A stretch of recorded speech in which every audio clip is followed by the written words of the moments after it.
প্রিয় ট্রেডার্স, আর্থিক বিবরণীর মতো না পেঁচিয়ে রেওয়া মিলের মতো সোজা করে তোমাকে বলতে চাই, তোমার ভালোবাসাটুকু ডেবিট করে আমার ভালোবাসাটুকু ক্রেডিট করতে চাই।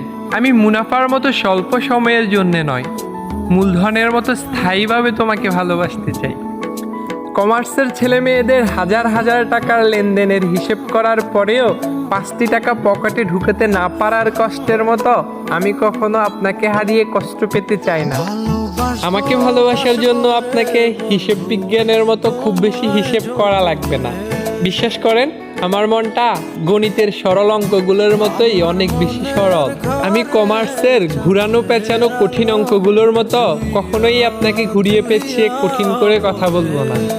দীর্ঘ সময় ধরে হিসাব বিজ্ঞানের অঙ্ক করার পরে যখন উত্তর মিলে না, তখন ঠিক যেমন কষ্ট লাগে, আপনার সাথে সারাদিনে একটিবার কথা না বলতে পারলে আমারও ঠিক এইরকম কষ্ট লাগে।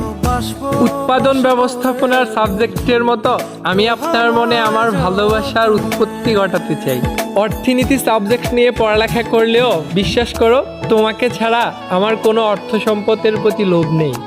কমার্সের অঙ্কগুলোকে সাজিয়ে গুছিয়ে পূর্ণাঙ্গ করে লিখতে পারলে যেমন মার্ক পরিপূর্ণ থাকে, ঠিক তেমনিভাবে আপনার জন্য আমার ভালোবাসাটাও পরিপূর্ণ থাকবে।